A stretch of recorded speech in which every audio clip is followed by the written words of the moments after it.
Welcome to Liz Collin Reports. On the podcast, a legislative session some lawmakers have said will go down as satanic in Minnesota, as minors and vulnerable adults who live in states where gender surgery is banned will be allowed to travel to Minnesota to receive it here. Jaimee Michell is the founder of Against Groomers. She joins me today to discuss this progressive and dangerous trend that we've now seen spread across the country. But Jaimee, thank you so much for being my guest and for your bravery in continuing to speak out against all of this. Thank you so much for having me. Yeah, it's an absolute nightmare what's going on in Minnesota and many other states around the country. Absolute freak show, horror show, the stuff of nightmares. I do want to get into your background. It's quite interesting, and the mission of the group you founded in a moment. But talking about that, what's going on in Minnesota now, I'm just kind of curious for your take. We have this executive order signed by our governor basically allowing Minnesota to become a trans refuge state, as they're calling it, and now stronger, more permanent protections passing the House and Senate to become law. But why is this happening? Why has this been allowed to happen in so many places? You know, first of all, I want to address the language they call it. They call it gender affirming care. And I think that so many people don't even know that what that really means and what's actually happening. They intentionally make this language sound friendly, but what it is they are mutilating, butchering, and chemically castrating children. So, you know, the idea that this is somehow any form of care is a complete lie.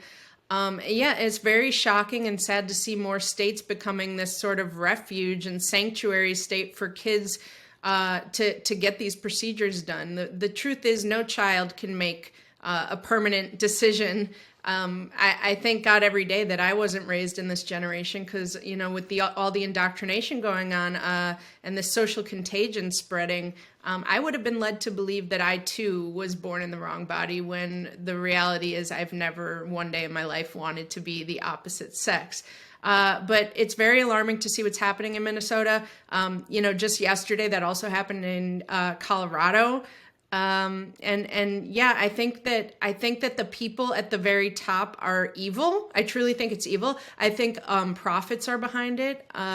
And I think the push to normalize pedophilia is kind of the end game here. Because if a child can consent to something as extreme as permanently altering their body and becoming medical patients for life, it's not a far line to draw that they can consent to anything. And we know where that goes. So it's scary. You talk about this evil, Jaimee, and it's interesting to even watch all of this. And sadly, I think so many people have their own lives going on. They're not tuning in. But you have the chief author of the House bill. It's Democratic Representative Finke. It's the state's first openly transgender legislator, named Minnesota's Woman of the Year by USA Today. You know, as the media, it seems almost cheerleads this whole movement. But yet, during the floor debate, Finke says again and again that, you know, he has no idea of the medical consequences of any of this so-called health care on minors. And I know your group is very outspoken that, in fact, the evidence supports the opposite, doing more harm. I think people need to really understand that there are no long-term medical studies on the effects of these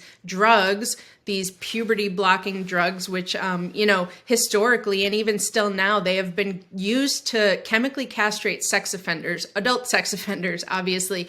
And so they are absolutely ravaging the bodies of younger people, and nobody knows the long-term effects that those will have.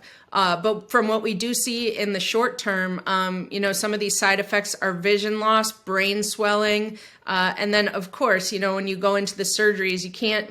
They're giving double mastectomies to 12 and 13-year-old girls.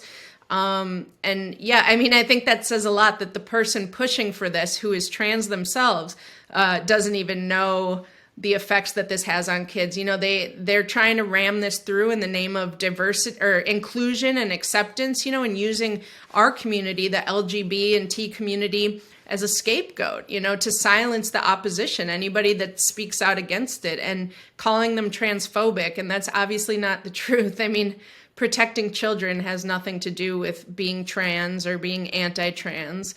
It's just about safeguarding children. And I urge people, to not be scared of being called that word, or bigot, or homophobe, or any of the other slurs they want to call you, because this is kind of do or die. Like, there is nothing more important than protecting children. And, they're innocent, and we need to stand up for them and protect them in any way we can. And that's what I did want to ask you about too, Jaimee. In your experience, how has this trans movement affected the gay community?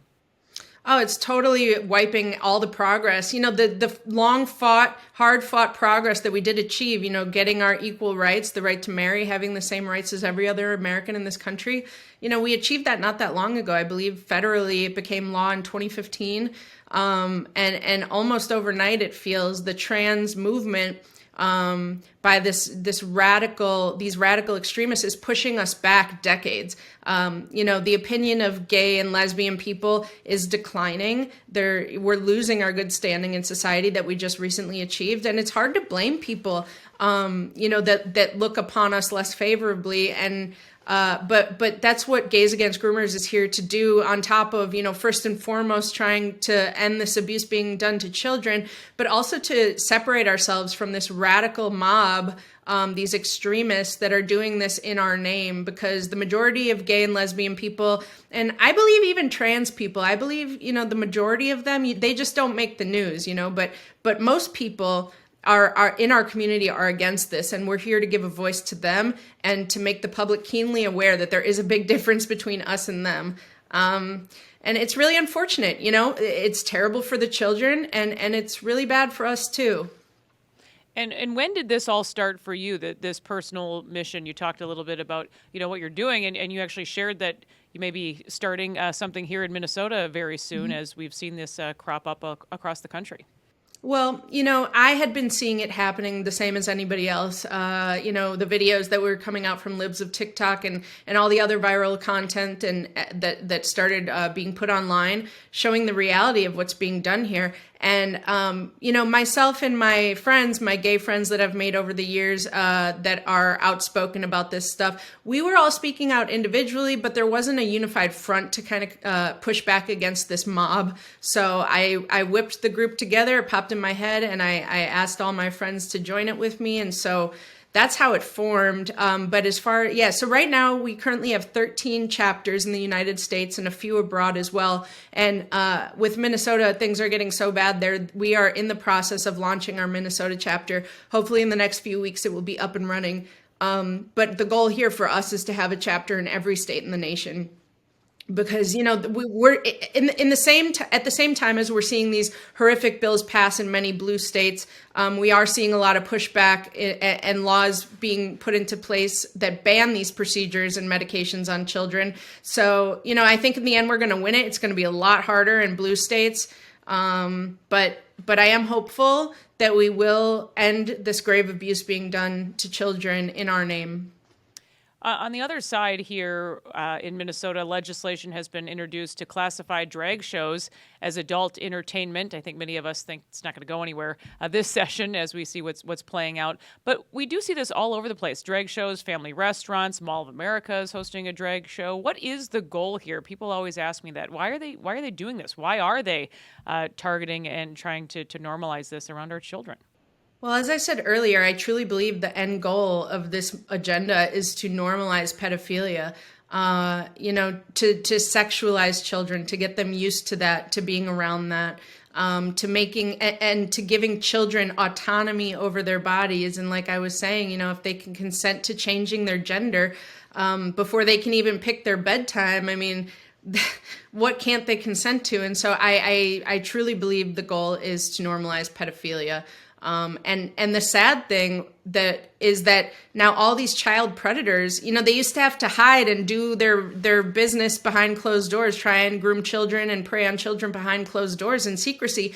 But now they can just identify, a man can identify as a woman, a man could throw on some, obscene makeup and clothing and say they're a drag queen and get these kids to dance for them and get close to children in women's locker rooms. And, it's creating a very wide open door for pedophiles to come right through and for them to evade criticism, and so it's shocking.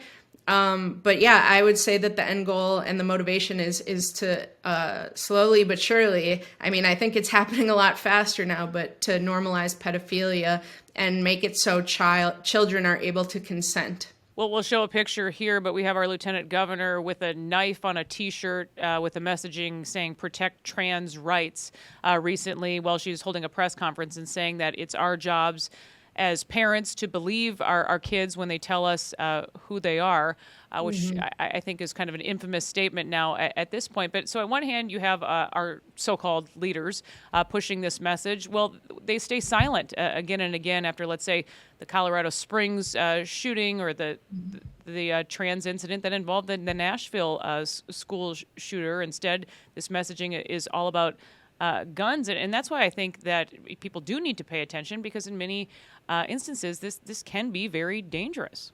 Oh, definitely. And, the media and politicians, they are pushing the lie that there's some sort of trans genocide taking place. And it is radicalizing these trans militants, What wouldn't you do if there was a genocide happening against your kind, And so I think that these people are turning to violence because they really believe that that is happening. But the truth is, we're just saying, and these laws being passed are just to protect children. So, I think that the media is being incredibly irresponsible. Democrat politicians, same. But I think that they know exactly what they're doing. I think that's what they want, So, yeah, it's very dangerous. And scaring many people into silence, as I know you've talked about before. Definitely. And I was hoping you could just a couple more questions here. I know your time. We want to stick to our time commitment, but you've had to deal with a lot for taking this brave stance that you have over the years. Just talk about what your life has been like for pushing back and coming forward. Yeah, well, I get death threats almost every day. It doesn't bother me that much. 99.9% of these people are all talk, but it does only take one crazed lunatic. So we have to up our security anytime we go to events or hold protests and rallies. I've been slandered as a far right Nazi, basically, even though I'm Jewish. It's always funny to me. Perfect. But that's okay. If Gays Against Groomers and myself weren't receiving this kind of backlash, I would think that we aren't doing a good enough job. So I knew that was going to happen when we launched Gays Against Groomers. But it just goes to show how threatened they are by us. As soon as we came on the scene, they tried to write us off as a far right, anti-trans, anti-LGBTQ extremist hate group.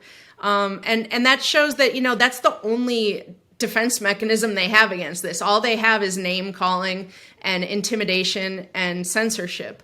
So, going back to my earlier point, that's why I am hopeful, because we have the majority of the population on our side, and they only have that. And the jig is up. They can tell that it's coming to an end, and they're kind of, reeling out of fear that they won't be able to do this to children for much longer. And they won't be, as long as we have something to do with it, a say in it.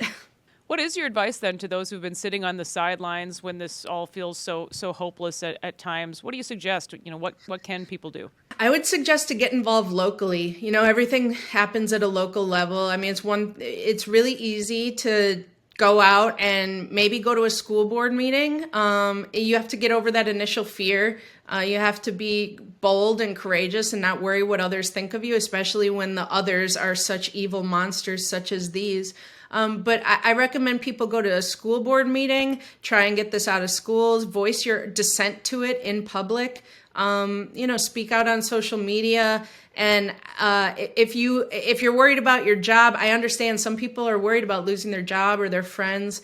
I get that. But at the same time, you have to understand that we are at this turning point in history, and this time will be looked back upon as probably the largest medical abuse scandal in our history. So I just urge people to find their courage and know, if somebody does want to call you transphobic or homophobic or a bigot, say, you know what?